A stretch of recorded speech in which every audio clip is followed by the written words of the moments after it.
This wife was angry her husband always worked late until she found out why.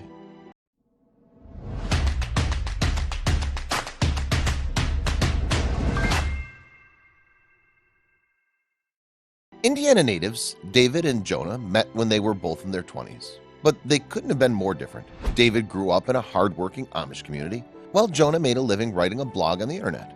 Regardless, they loved each other and decided to get married. But when David started coming home late, Jonna suspected the worst. Determined to find out why he worked such long hours, Jonna began to think. What she didn't expect was to figure out the why and feel beyond guilty for being angry. Before we begin, make sure to smash that like button, subscribe to our channel, and click the notification bell for more amazing videos. David and Jonna were in their 20s when they met back in 2012. It was a quick romance, and on Thanksgiving, about a year later, David proposed in front of their friends and family. At the time, Jonna was pregnant with their little girl. The proposal was perfect. They were going to start a family together. So, after their daughter arrived and they said their vows, the two couldn't have been happier. But Jonna was about to find out something big. Jonna was a small-town girl from Indiana, and while most people wouldn't think it because of where she's from, Jonna prides herself as being a loudmouth. She even said that she finds it fun to create awkward conversations and jokes. It's pretty much her superpower. As the years went by, she realized she could create web and video content for people to watch as entertainment. As it turned out, people loved her channel. On her blog and social media channels, Jonna is commonly known as the Real Blunt Blonde. And honestly, the nickname very much suits the stay-at-home mom who says, "People think I'm always joking, but I'm not. I'm genuinely an unpleasant person and hate everyone equally." She even jokes around calling herself a stay-at-home slave who won't have any hair by the time they're 30. Pretty much she loves self-deprecating humor, and apparently so do her fans. David was also from a rural town, but that's pretty much where the two lovebirds' similarities started and ended. While Jonna was very outspoken, sarcastic, and a jokester, David grew up a bit reserved in an Amish community.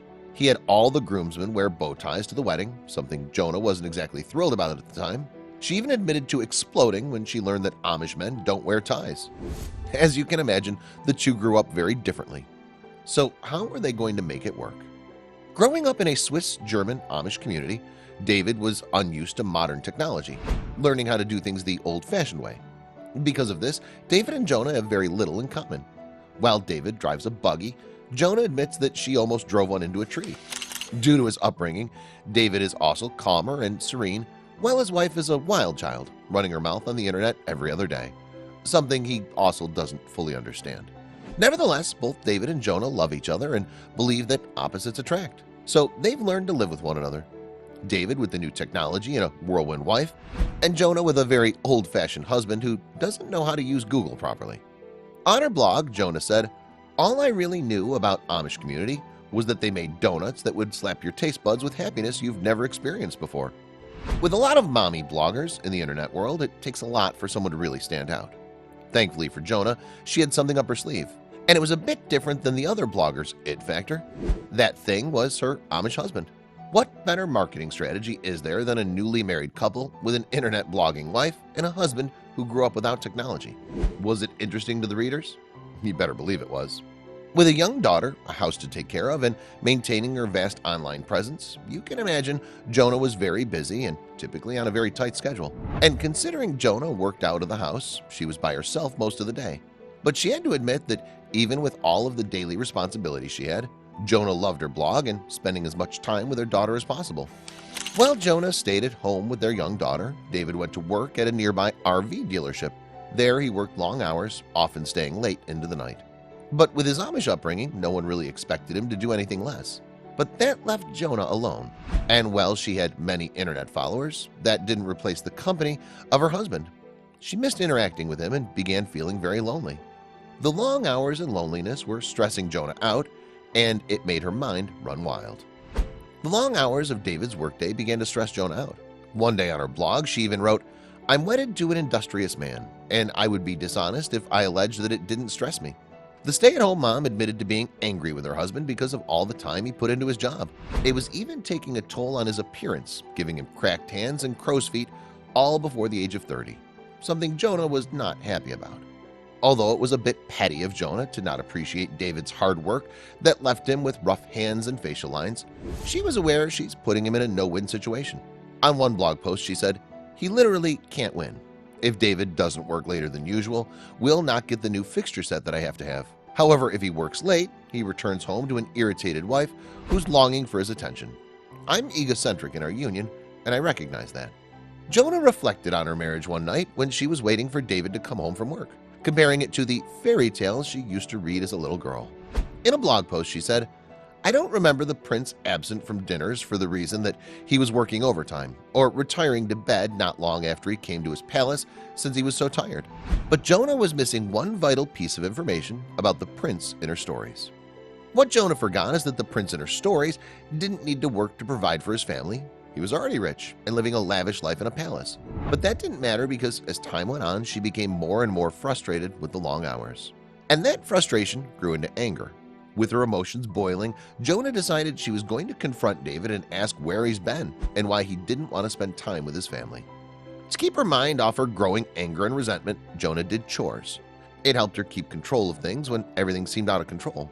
So when she heard the dryer go off, she didn't think twice about going and folding all the clothing. But doing such a mind-numbing task didn't help her wandering thoughts. Her husband was late, once again, and she had no idea where he could possibly be. Of course, being the blogger she is, Jonna wrote to her followers. She said, "Why doesn't he wish to spend time together with me? We're newlyweds, aren't we meant to be in the honeymoon phase?" Of course, Jonna's thoughts weren't abnormal, as a lot of women have an image of what marriage should be in their heads, and having a new husband who doesn't want to spend any time at home was not it. Jonna's mind was wandering while she was separating her clothes from her husband's, folding them in different piles to put away. And honestly, the act made their separation that much more difficult for Jonna to deal with. But then something happened. While Jonna was folding the clothing, she noticed something very strange, something she didn't notice before. It was then that she started to think back on their marriage. There was something distinctly different about their clothing. Keep watching to find out what. While folding their laundry, Jonna noticed something very strange. She wrote on her blog, "Why did my garments look lively, sparkling, and new? His were filthy, stained, and worn out." She distinctly remembered both of them going clothing shopping, but when she thought back on the day, she didn't remember her husband actually purchasing new clothes for himself, just for her and their daughter. With that memory in mind, Jonna became lost in thought. After thinking things over, Jonna felt bad about wanting to confront David about his long hours. She thought it was petty and selfish for her to do so, since he was obviously working that hard in order to provide for his family. On her blog, Jonna wrote, "This man provided more than I ought to have. If I let him know I desire something, hardly ever will he say no." It was obvious to her that she married a very hard-working and loving man. Jonna had been bitter about David's long hours for a while, so it took her some time to finally calm down and realize why he was out of the house so much, working himself to the bone. It was all for her and their daughter. So how could she be angry with someone who was doing all they could to provide for their family? Answer: she couldn't. It wasn't as if he was out partying or had a secret family on the side. In her blog, Jonna wrote, "He spoils me with the fruits of his toil, and he's fine with a pair of tattered boxer briefs. I was behaving as if he was elsewhere enjoying with their friends. However, his clothes told a whole different narrative." It was a huge life lesson for Jonna. First, she shouldn't jump to conclusions before knowing the entire story. And second, if she wanted to have nice things, David was going to have to work. As Jonna continued to think about it, she realized she was acting silly. Of course, David didn't want to work long hours. He'd much prefer to be at home with her and their daughter, helping raise and take care of her. Jonna realized that while she spent every day with their young daughter, David was missing out in the early years of her life. Obviously, he'd rather be at home being a father than at work selling RVs. It was obvious to her now, especially considering he never came home in a bad mood. Yes, he might be exhausted, have rough hands, and look like he just put in a 20-hour day, but he was always cheerful, especially when he saw their daughter. In her blog, Jonna wrote, "His heart is filled with joy for the moment he comes through the door, and Delaney rushes to see him gleefully shouting, 'Dada.'" Jonna now understood why he was always working such long hours, and she felt bad for ever doubting him. She also wrote about how he finally has everything he wants in life, saying, "He dreams of being capable of being a man and supply for his new family to come true. David has all he's ever sought after in life." It was with that thought that made Jonna realize she couldn't be mad at David when he comes home late from work. Everything he did was to make a better future for their family. Jonna wrote, "Undoubtedly, I miss him and would like to hang out with him during the week. However, I've understood that he's giving me the most amazing form of love there can be. He toils to provide our family with all we require. He works so that his spouse and daughter don't lack, although there are times I'm certain he does. But a marriage is a two-partner deal, so David promised to make an effort to be around the family more. It was a great lesson for Jonna that a marriage requires a lot of communication and understanding. So next time, instead of jumping to conclusions, she was going to talk to her husband. The blogger also had some words of wisdom for her followers. Jonna wrote, "If you have an industrious man in your life, but you can't understand to what extent he loves you, do his laundry." And for some of her readers, that was exactly what they needed to hear.